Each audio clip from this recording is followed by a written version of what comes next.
La Sagrada Escritura es un libro que pudiéramos dividir en tres características fundamentales. La primera de ellas, no lo digo en un orden jerárquico como tal, pero la primera de ellas es la historia. La Sagrada Escritura contiene historia. Lo segundo es lo profético, es decir, ya ha culminado el libro de Crónicas, entramos en los libros proféticos iniciando con Isaías, Jeremías, Ezequiel, etcétera, que a su vez están como subdivididos en profetas mayores y profetas menores. Y también hay elementos sapienciales o de sabiduría. Y en estas tres características, por ejemplo, en los propios evangelios encontramos las tres características en sí mismas. Hay momentos que los evangelios nos narran hechos históricos, otros elementos históricos con profecías, como por ejemplo se habla del pequeño apocalipsis que está en los evangelios cuando Cristo habla del fin del mundo, y también la destrucción del templo, y los libros y la sabiduría o los libros sapienciales por todo lo enlazado, por ejemplo, a través de las parábolas y las enseñanzas que daban. En este recorrido que estamos haciendo en estos momentos por el libro de Samuel, ya el segundo libro del profeta Samuel, el último de los jueces, yo recuerdo cuando iniciamos el libro en las reflexiones anteriores que les hablaba de que iban a aparecer, además de David, además de Saúl y el mismo Samuel, iban a aparecer tres personajes importantes en estos textos y de mucho aprendizaje. Una era Betsabé, otro era Urías, estos dos esposos, y por último el profeta Natán. El texto que voy a leer hoy es un poco largo, sin embargo, más que leerlo voy a tratar de irlo explicando para hacerlo un poquito más amigable en el texto, en el contexto de que no nos perdamos de repente en la lectura por no estarla siguiendo, sino escuchando. Pero además, este texto tiene, a partir de él, se dice que hay una composición de David, que fue el compositor de los Salmos, por lo menos así nos lo enseña la tradición, que es un salmo que se le conoce como el Salmo 51, entre paréntesis 50. Es un salmo de arrepentimiento y de dolor. Verdaderamente lo que expresa el salmista es un arrepentimiento muy profundo ante un hecho muy grave. Y también lo podemos comparar, no lo vamos a leer hoy para no hacer muy largo el audio, pero lo podemos comparar con el pasaje de José en el Génesis, cuando fue tentado por la mujer de Faraón. Y la respuesta que dio José fue muy diferente a la que lamentablemente ocurrió con David, el gran rey David. Para ponernos un poquito en el contexto, vamos a leer, hoy vamos a unir dos capítulos, el capítulo 11 y el capítulo 12. Y en el capítulo 11, el título es lapidario, o sea, no deja mucha duda, habla del adulterio de David. Siendo que David no estaba para este momento, para ese punto central, era muy común en estos tiempos que los reyes tuvieran más de una mujer y concubina. Esto lo vamos a ver más gráfico en Salomón, ya en el libro de Reyes. Pero David en este caso funge o hace el papel del amante de, pero un amante con mucho poder, porque además estamos hablando del rey. David era un guerrero, era un hombre conquistador, era un estratega, era un rey querido y además un hombre que tenía temor de Dios. Pero el versículo 2 de este capítulo 11 habla de un momento de relax de David. Por eso hay un refrán muy popular que decían nuestros padres y nuestros abuelos que el ocio es la madre de todos los vicios.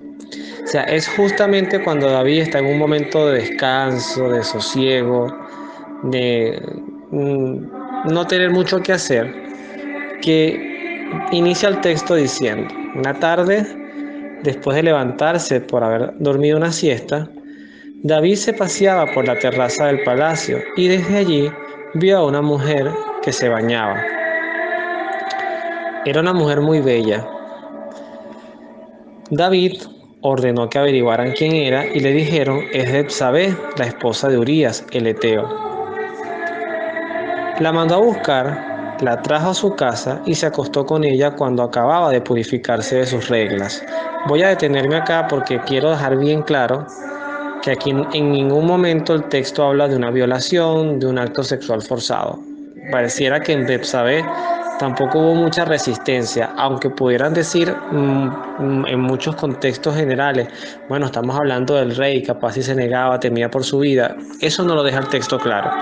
Hay otros textos bíblicos más antiguos que sí hablan explícitamente de violaciones y maltratos, estos crímenes y delitos hacia la mujer, violencia de género, lo llamaríamos hoy, y quedan bien marcados, o sea, bien explicados que son transgresiones. Aquí eso no queda a la vista. Por eso este pecado, aunque se le atribuye inicialmente a David, Betsabé también tiene su cuota de responsabilidad, pero no vamos a detenernos allí mucho. Vamos a continuar un poquito con el texto, sin salirnos del contexto.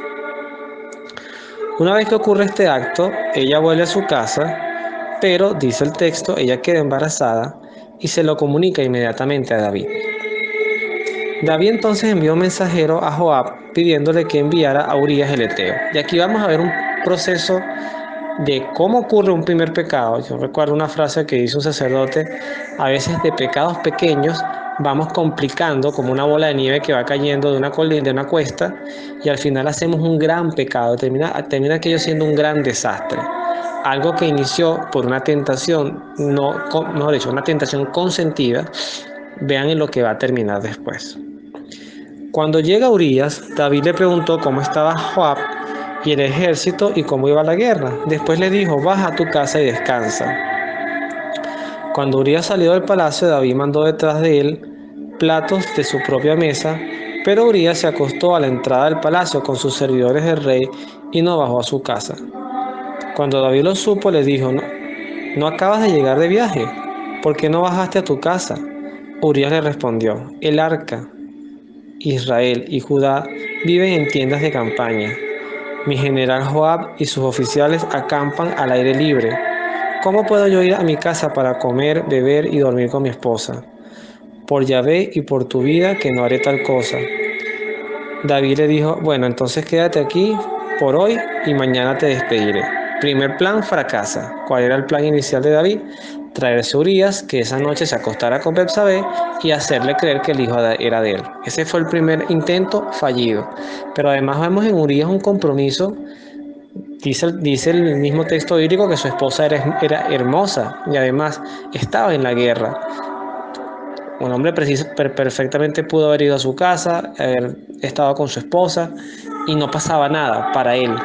Pero el compromiso que él tenía ante la guerra, la solidaridad que él tenía ante Yahvé y ante su rey, era algo increíble. O sea, era algo que él no tenía en su cabeza otra cosa que servir, y mientras esto estuviera en curso, estas batallas estuvieran en curso, no se iba a desgastar en otra cosa que concentrarse en la guerra y además volver lo más pronto posible. Cuando David le dice que se quede, al otro día David lo invita a comer y a beber con él hasta que lo embriagó. Pero por la tarde Urías no bajó a su casa, sino que se durmió con sus servidores del rey. Segundo plan, emborracharlo, que pasa mucho, bajar un poquito los niveles de compromiso y de conciencia, y ante un deseo que pudiera tener Urías, pues ir a su casa y igualmente acostarse con su esposa y así poder atribuirle este hijo a él. Tampoco funciona el plan. A la mañana siguiente David envió una carta a Joab por medio de Urías. En ella decía: ponga a Urías en la parte más peligrosa de la batalla y déjalo solo para que lo maten. Vean a dónde va a terminar el pecado. Primero vean quién lleva la carta. Esto me recuerda un poquito a la imagen de Jesús llevando su cruz para que lo crucificaran allí. O sea, Urías era tan fiel a su servicio. Esto lo podemos aplicar a cualquier contexto de vida, a un consagrado, a un profesional. Era tan fiel a su servicio que él tenía en sus manos la sentencia de muerte para él mismo, y él nunca por curiosidad dijo: voy a abrir para ver qué se trata esto. No, él llevó la carta a su capitán y el capitán es quien lee que además necesita que lo coloquen en la batalla, lo dejen solo para que lo maten. Joab estaba sitiando la ciudad y puso a Urías en el lugar donde estaban los más valerosos. En efecto, los sitiados hicieron una salida y mataron a varios hombres y oficiales de David, entre ellos a Urías el heteo. En el otro contexto vemos a un soldado que es Joab, que a diferencia de Urías, hay algo que se llama también un poquito la libertad de conciencia. Es lo que puede atribuirse a un militar, a un médico cuando le piden abortar, o a un militar, repito, cuando de repente le pidan maltratar a un pueblo o agredir a alguien. O sea, hay un principio básico que tú puedes decir, yo recibo esta orden, pero no la acato. Fíjense que Urías le habían dado órdenes menores, más disimuladas, y él prefirió por conciencia mantenerse en su servicio. Joab, por un acto de cobardía, diríamos hoy, de esta gente que es extremadamente adulante, que lo que quiere es siempre complacer al rey, y eso es lo peor que puede tener un gobernante, pues vean lo que ocurre con Joab. Sencillamente cumple la orden y Urías es asesinado.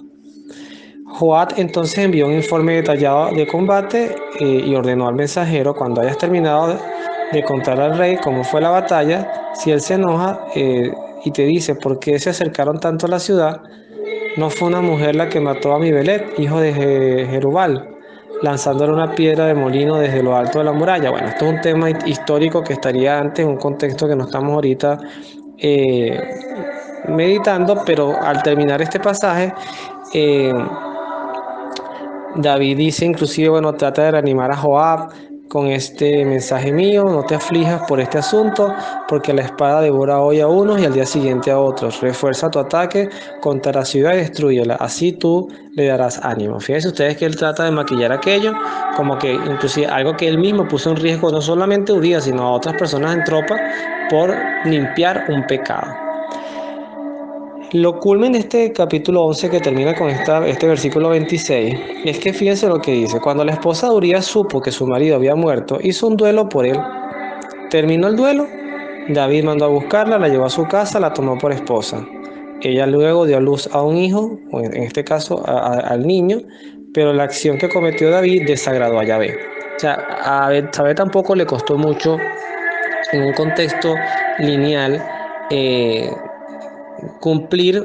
Me recuerda mucho las palabras de Jesús: me adoran o me respetan de la boca para afuera, pero en mi corazón está lejos, el corazón de ustedes está lejos de mí.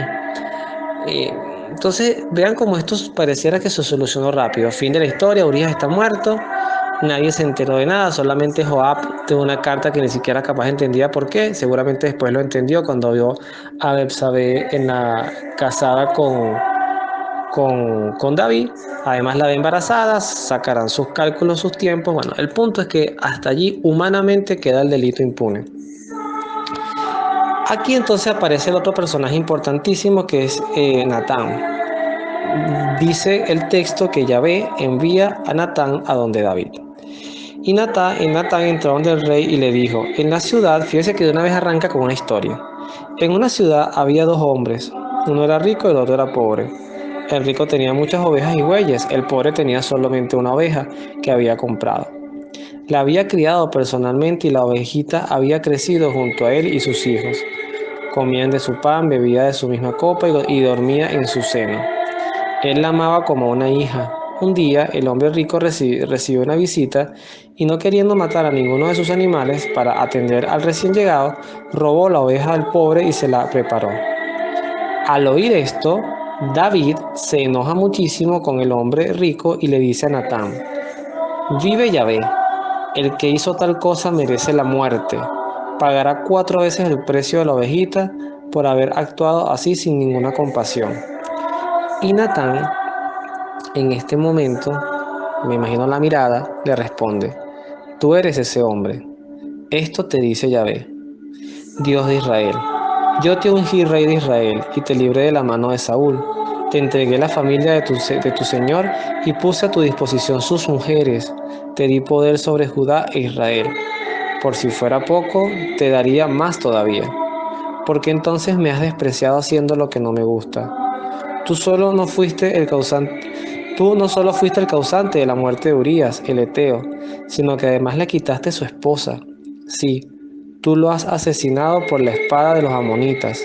Pues bien, ya que me has despreciado y te has apoderado de la esposa de Urías, jamás se apartará la espada de tu casa.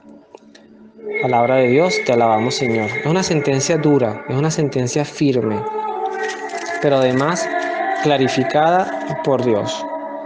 O sea, ahí no hay ningún tipo de justificación posible y todos los detalles del hecho expresados por un profeta que ni siquiera estuvo presente cuando David lo estuvo preparando. Con esto queda muy evidenciado que todos los detalles, los pensamientos de nosotros, los seres humanos, están escudriñados y vistos por nuestro Señor. La mejor tentación es la que se evita, y hoy por hoy, más que nunca, con todo el crecimiento de las redes sociales, con todas las facilidades que hay para hombres y para mujeres, estando casados, comprometidos o en pareja, porque inclusive el noviazgo, que hoy se vive con una euforia y un vigor al cual no está llamado, pero tampoco es tema ahorita, por muchas razones, pero inclusive en el noviazgo, en los compromisos y en los matrimonios, tiene que haber este sentido de responsabilidad y de exclusividad. Porque es que además, sin ir mucho a los temas religiosos, a nadie le gusta que le sean infiel. A nadie. Eso es algo así. Eh, Habrá personas que hoy hablan de open mind, bueno, como diría muchos artistas, felices los cuatro. Eh, Más allá de eso, la realidad es que la infidelidad duele, lastima y además es ofensiva ante los ojos de Dios. David no tenía necesidad de esto, en absoluto. De hecho, el mismo profeta Natán se lo aclara. Cuando Natán le dice, puse a tu disposición mujeres. Y no es que Dios fomentara la promiscuidad, no es que Dios quisiera de David, o sea, que fuera un lujurioso, sino que tenías para escoger muchas mujeres y sin embargo es que tal cual como el centro del pecado de Adán y Eva, tienen todos los frutos del Edén y se tienen que antojar justamente del que Dios prohibió. Ese es el contexto por el cual trabaja siempre el demonio.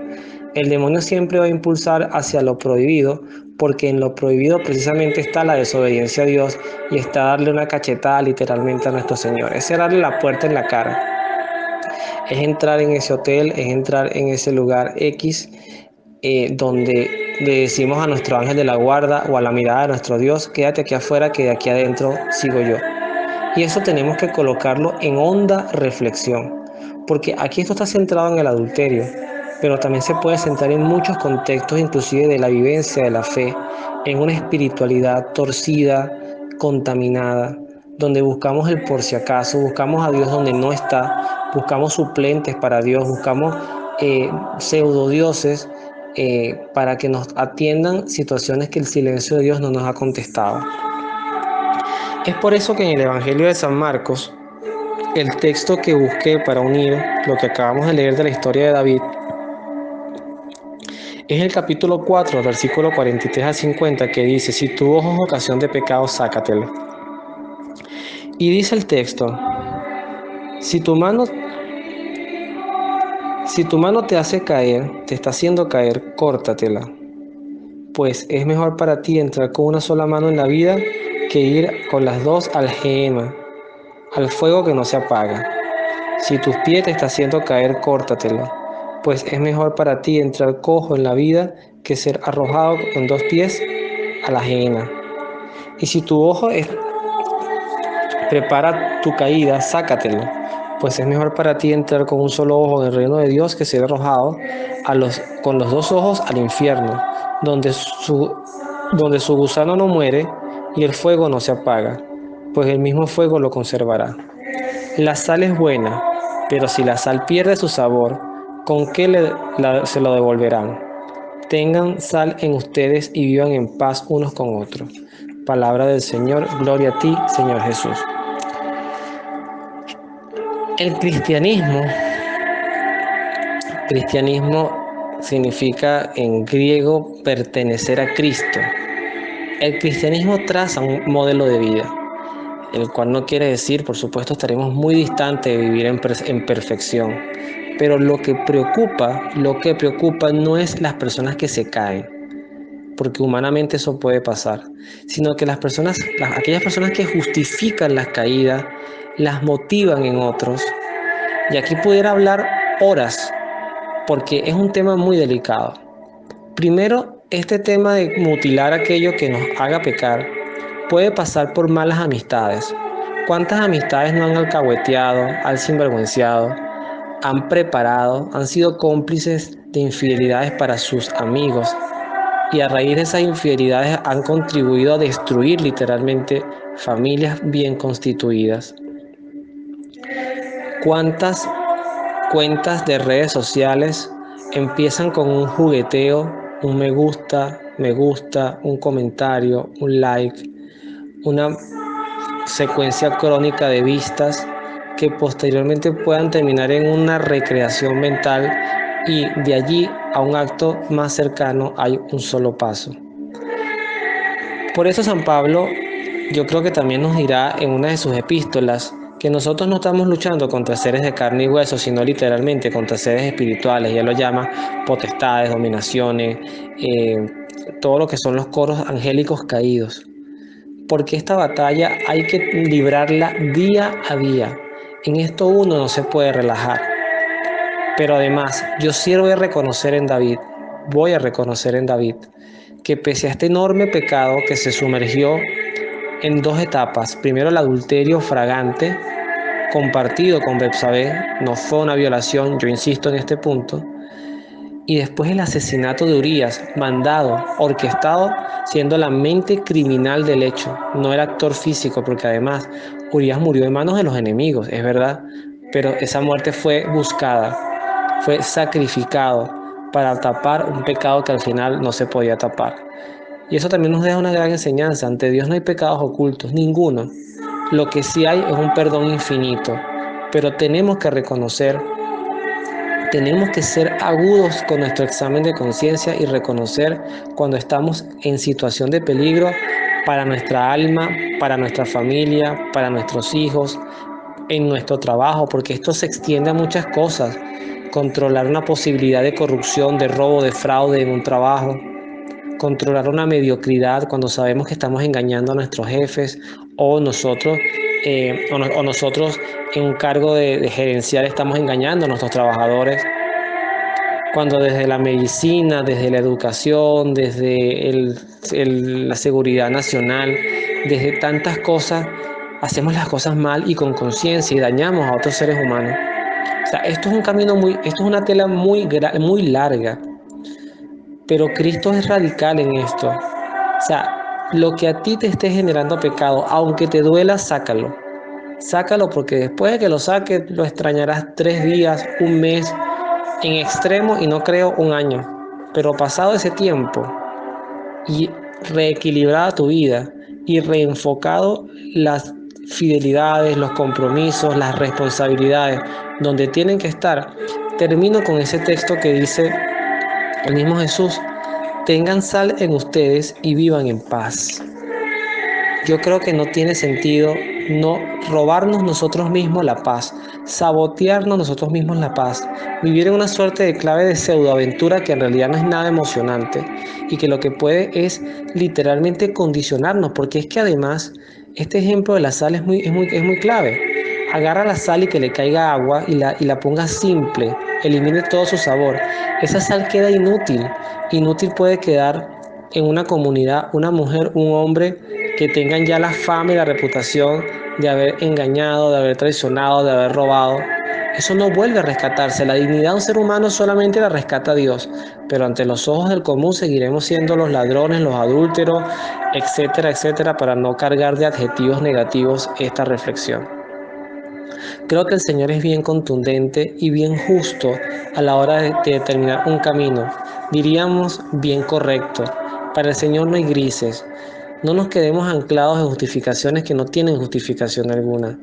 Generalmente las traiciones siempre tienen un elemento carnal, pasional, y que a veces es injusto porque tanto en hombres como mujeres pueden enmarcarse en una inmadurez, en una etapa de crisis que hay que entregarle a Dios. Y hay que saber conversar en las parejas, con los hijos, a qué tipo de ejemplo queremos darle nosotros a nuestros hijos, a nuestros vecinos, a nuestras comunidades, qué tipo de huella queremos dar nosotros a nuestra familia. Es un tema denso, es un tema muy importante y al final yo creo que todos nosotros tenemos que ser como el profeta Natán. No es fácil, no es fácil y se los digo con propiedad, porque yo en mi vida también he sido en cierta forma acompañante o conocedor de procesos de infidelidad y no he sido lo suficientemente valiente para dar un buen consejo. A veces creo que he actuado más como Joab, de hacerme loco y bueno, que las cosas fluyan y no pararme como Natán ante un ser que quiero, porque yo tengo todavía amistades que aprecio muchísimo o familiares que aprecio muchísimo y por el miedo a que se molesten conmigo, por el miedo a perder su amistad, prefiero ser como Joab y no como Natán. Pero además, ¿cuántas personas no lo habrán sido con uno, conmigo misma? Y uno mismo también tiene que valorarse hoy, ya cuando uno tiene una edad distinta a la edad muy juvenil, uno se da cuenta de que muchos amigos que quizás sondearon mi vida o yo mismo fui lo que se diría hoy personas tóxicas en dos direcciones, yo tóxico para alguien o alguien tóxico para mí, hombres o mujeres. Tenemos que sacar la toxicidad de nuestras vidas, porque Dios no nos está llamando, no nos dio la vida para que seamos agentes de Satanás, para que seamos agentes del pecado. No, Dios nos mandó como guardianes del Evangelio, de la buena nueva, porque lo más importante de la vida es mantener la gracia, la esperanza, la fe y el amor. Eso es lo más importante en la vida. Repito, la gracia, la esperanza, la fe y el amor. No cuánto tenemos, no cuánto disfrutamos, no cuántas etapas quemamos, porque hay muchas personas que quemando etapas literalmente se queman el alma. Y aquí lo dice el texto. Cuidado si por quemar etapas, diría yo, haciendo un parafraseo, cuidado por quemar etapas van al infierno bien bronceaditos y completicos. A veces es preferible ir como Cristo ante el Padre, cumpliendo una misión con un cuerpo herido, con unos clavos que traspasaron sus cuerpos, sus manos y sus pies, pero con una misión cumplida. ¿Y dónde está Cristo hoy? ¿Y dónde están los que han sido fieles a Jesucristo? Disfrutando eternamente la dicha que nunca termina. Creo que esa es la reflexión de este encuentro de hoy, que agradezco mucho en lo particular porque para mí también es una gran enseñanza y una gran lección. Mantenerme enfocado en lo que tengo, agradecerlo y seguir construyendo caminos para nuestro Señor. Que Dios los bendiga, nos vemos en la oración.